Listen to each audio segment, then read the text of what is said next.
The expansion of High Point University has led many to question if these new developments have done more harm than good to the community. With close to 200 HPU-owned properties, some locals have mixed feelings.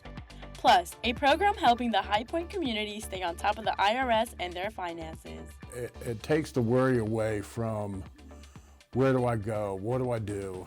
A unique coffee house in Greensboro has fostered a great community for customers and staff. I'm Emma Rawls. I'm Lizbeth Ramirez. I'm Cassandra Mishak. I'm Sierra Zavala. These stories and more on Q News.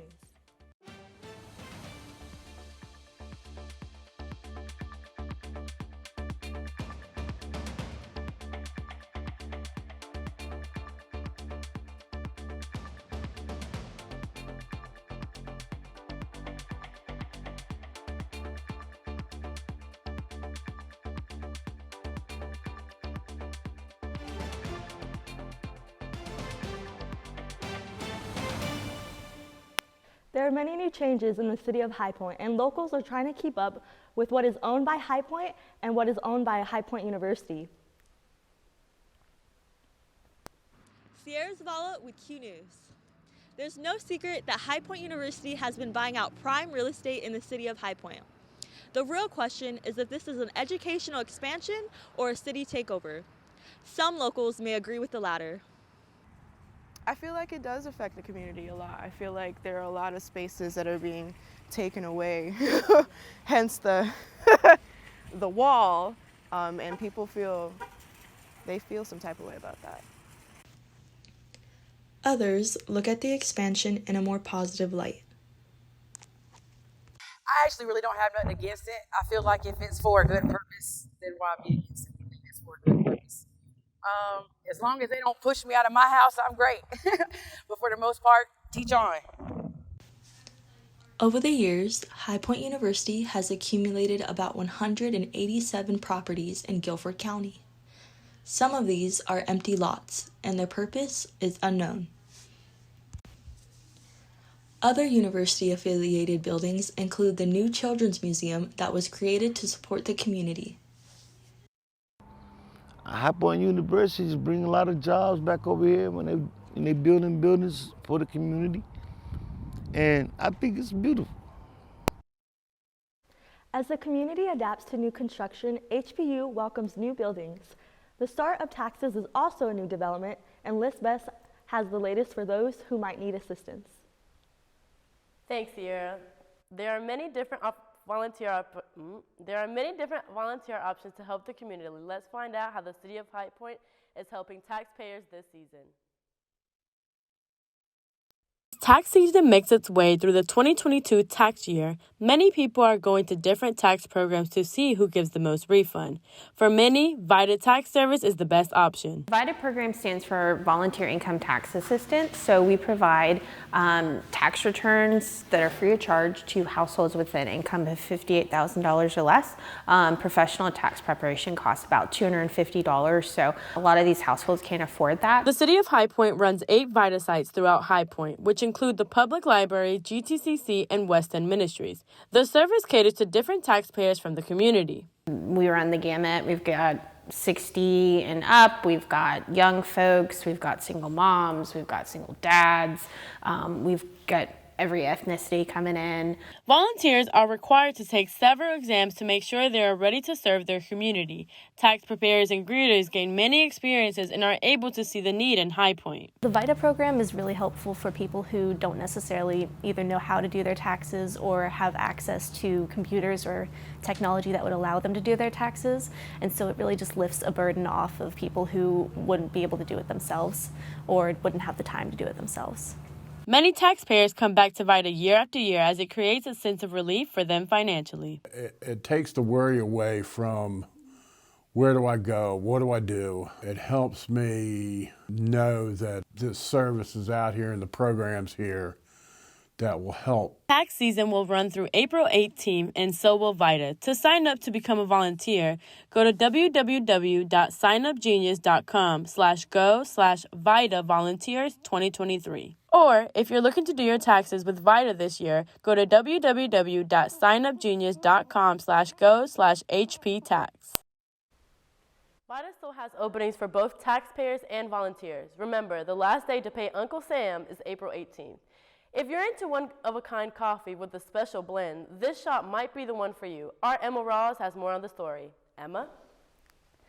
There are a lot of reasons why someone may choose to purchase a cup of coffee, but ultimately it all boils down to one: feeling good.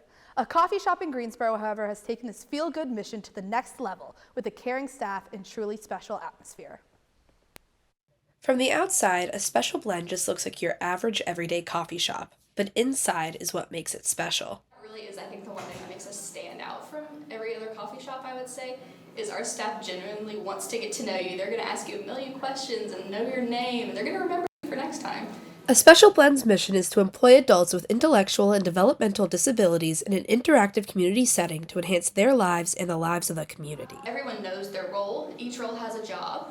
So, our crew really does, find a groove to their typical day-to-day. But we really make sure things are laid out very well, step by step, and I think the most important part that makes a Special Blend unique and helps our employees succeed and be empowered to be independent is just knowing that we're there for them, and we'll definitely be able to help them if we can. And the impact has truly been felt on people like Steven, who's been with the Special Blend since the beginning. They're great people, and with their smiles, Beating is my happy place. And along with being a happy place, a Special Blend is truly shaping the lives of those who work there. It made me more confidence and how opening up to people in a way, you know what I mean? I'm more of a recluse, but I've gotten to know some of the people here. Good people, good company. And a Special Blend's impact is only going to grow as their High Point location opens in April. For Q News, I'm Emma Rawls. If you're looking for a way to help out at a Special Blend, they are in need of volunteers. Email asbinfo@gmail.com and make sure you stay on the lookout for that upcoming High Point location. I'm Cassandra Mishak. We take a look at the final moments of the ice rink at High Point University for the season as we head into the spring. More on how this benefits students on campus and the impact it has on the university. I'm Hannah Hutter. HPU's Theater and Dance Department brings in a new professor who brings welcome change to the department.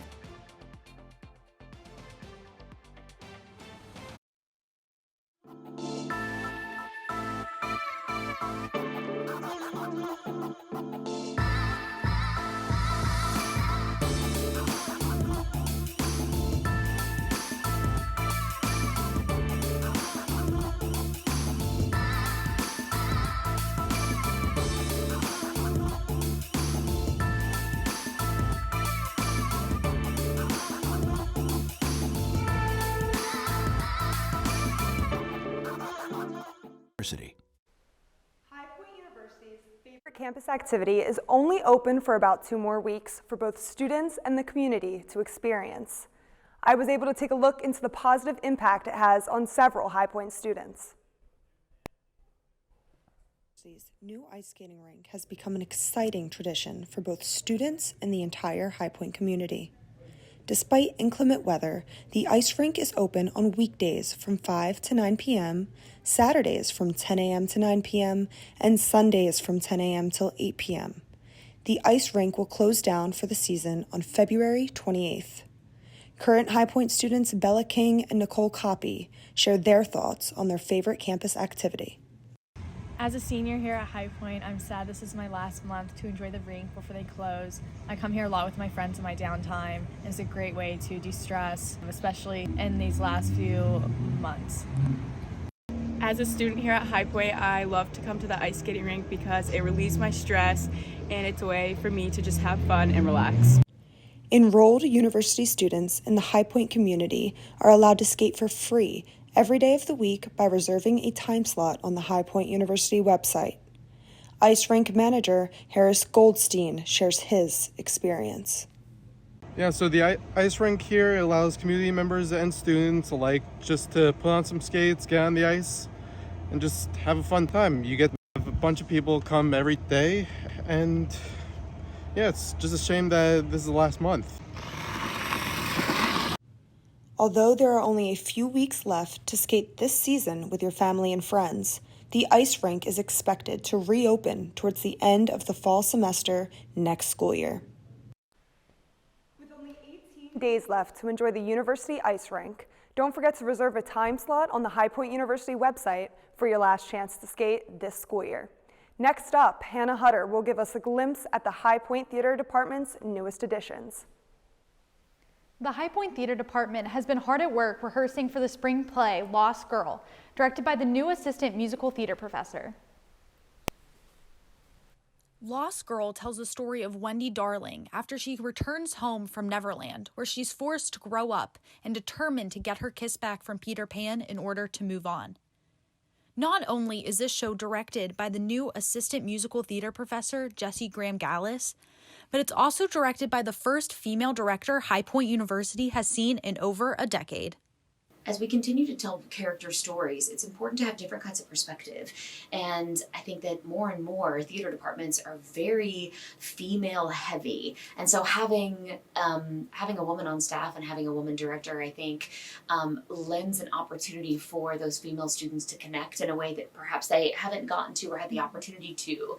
And as the business is changing and evolving, there are a lot more women directors out there in the world making a big difference. So I think we're all kind of moving that way. So I think it's a good choice, and I'm excited about it. Gallus wasn't the only one excited about her new position. So were the students. They were glad to share all that Gallus has contributed to the department in her short time at High Point. I think Jessie has contributed immensely to the department. She not only serves as somebody that the people that have worked with her, the students, are comfortable with, so they can approach her with things. I've approached her with things, myself. She just makes the experience exciting, and you look forward to going to class because you're like, well, I don't know what we're going to do today, and I don't know what manner of floor rolling we're going to engage in, but it's always exciting. So I think the biggest impact she's probably had is the ability to communicate between actor and director, and she's made herself available to everybody in a way that I don't know any other faculty member has made the effort to do, because you can tell that she really does make an effort to connect with the students and talk to them and listen to them. Lost Girl opens tonight and runs through February 15th. To get your tickets, visit highpoint.edu/theater/tickets. Well, that's all for Q News. I'm Hannah Hutter. Q Sports is next.